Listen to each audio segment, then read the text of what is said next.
Pesiju merupakan sebuah tradisi yang masih dipertahankan di tanah Rencong hingga sekarang.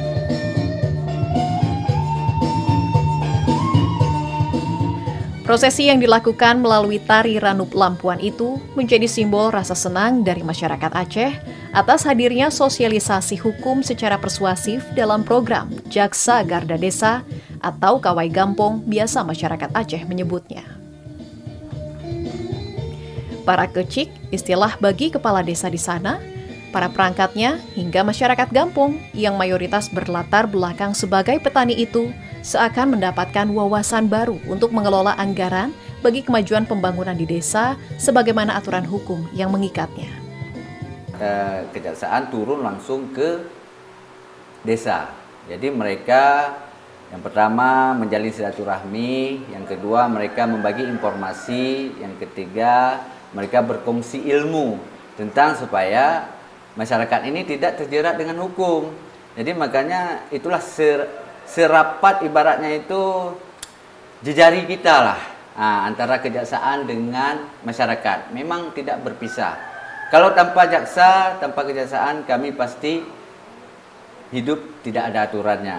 Mungkin kami banyak mendiami lapas-lapas baik di tingkat daerah ataupun tingkat provinsi. Pendampingan dan penyuluhan hukum yang sedianya diwujudkan berdasarkan aturan perundang-undangan tersebut nyatanya berjalan beriringan dengan penegakan konun atau hukum adat bersyariat Islam, sejenis peraturan daerah yang mengatur kehidupan masyarakat di wilayah berjulukan Serambi Mekah tersebut. Rutinnya sosialisasi pendekatan hukum di ujung barat Indonesia itu membuat masyarakatnya menaruh atensi hukum yang begitu luhur sehingga berimbas positif terhadap tingkat penyerapan realisasi anggaran. Hingga minimnya pertumbuhan kasus pidana korupsi dan perkara umum lainnya dari tahun ke tahun.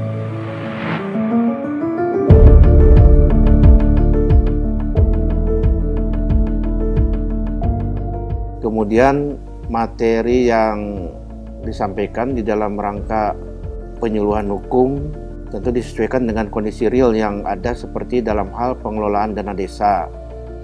Kemudian juga materi yang disampaikan adalah menyangkut regulasi masalah keuangan dan mekanisme pembuatan pertanggungjawaban dana desa. Kemudian pendampingan hukum dana desa, program Jaga Desa mengawal aparatur desa untuk membuat sebuah perencanaan yang baik, melaksanakan pekerjaan yang sesuai dengan rencananya. Kemudian juga untuk di Aceh ini, karena mengenal syariat Islam, kita juga mengadakan penyuluhan kepada pesantren atau dayah terkait dengan yaitu narkotika, undang-undang ITE, dan wawasan 4 pilar kebangsaan. Saat ini ada 23 kantor kejaksaan negeri yang terdapat di 18 kabupaten dan 5 kota di Provinsi Aceh. Seperti di Kejaksaan Negeri Aceh Barat Daya misalnya. Para jaksanya tidak hanya terjadwal rutin memberikan penerangan seputar hukum yang dikemas dalam bincang santai di desa-desa. Akan tetapi, masyarakat diajak untuk mengenal teknologi melalui terobosan fitur Kawai Gampong atau Kawal Desa yang dapat diakses melalui laman web Kejaksaan Negeri Aceh Barat Daya. Rehabilitasi, ada rumah rehabilitasi dan posko pemilu. Nah, kalau untuk melakukan pengaduan, kita scroll aja ke atas, tentang carinya. Terkait dana desa ini, bukan tujuannya untuk membicarakan kepala-kepala desa, tapi justru mensosialisasikan, memberikan pemahaman, memberikan kesadaran gitu.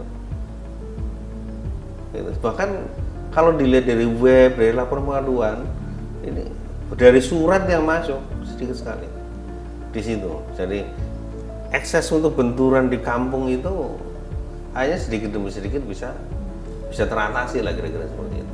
Jaksa masuk desa.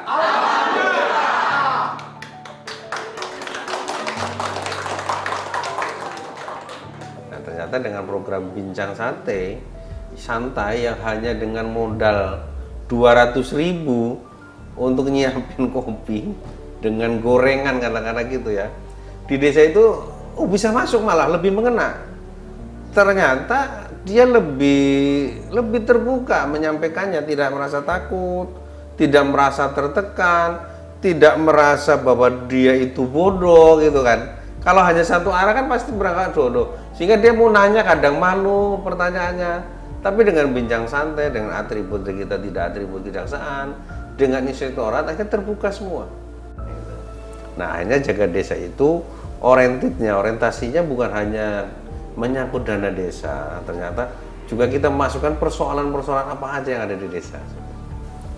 Persoalan seperti mungkin narkotika, menyangkut itu, ini mau menjelang pemilu, posko pemilu, kemudian mengenai keterbukaan informasi publik di desa-desa yang memang wajib, ya kita siapin kanal-kanal yang sederhana, tapi masyarakat mudah mengakses melalui web. Pemerintahan desa yang ingin berkonsultasi ke pihak jasa, jadi tidak perlu lagi ke kantor, jadi cukup dari HP, dari rumah, dari warkop, dari manakah asal ada internet, maka layanan ini dibuka 24 jam. Silakan diisi aja permasalahan Pak. Diisi. Ya. Apa aja. Nanti ketika sudah mengisi semua, tinggal dikirim form submit aja sama dari pihak tinggal dikirim aja sama.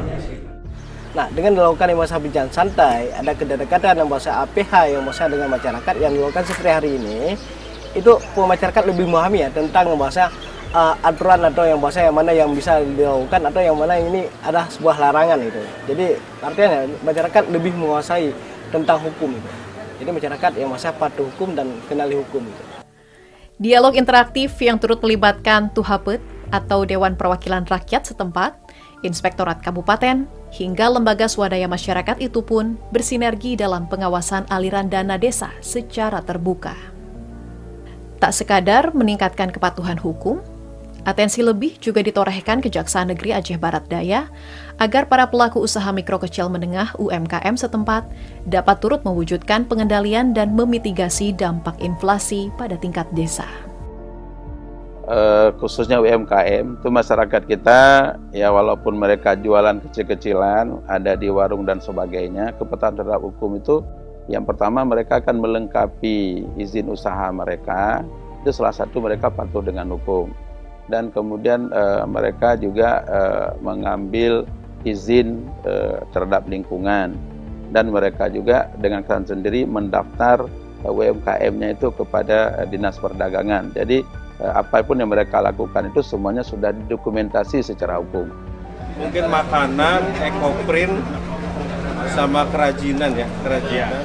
Misalnya masyarakat kita itu kadang-kadang ketika mendengar aparat hukum, apakah polisi atau jaksa, mereka kadang-kadang takut, ya, nggak berani bertemu dengan para jaksa. Padahal sesungguhnya ketika jaksa masuk ke kampung, kawal kampung, ini kan jaksa jadi teman masyarakat, jadi tempat curhat. Jadi sesuatu yang ada terganjal di masyarakat, ya akhirnya bisa bertemu langsung dengan pihak yang tepat. Jadi program ini benar-benar merupakan sesuatu yang sangat luar biasa ketika jaksa itu kawal kampung dan kemudian semua persoalan yang ada di kampung mendapat solusi yang tepat di mata hukum. Kehadiran program Jaga Desa pun turut dirasakan manfaatnya oleh masyarakat di Bumi Melayu, Jambi.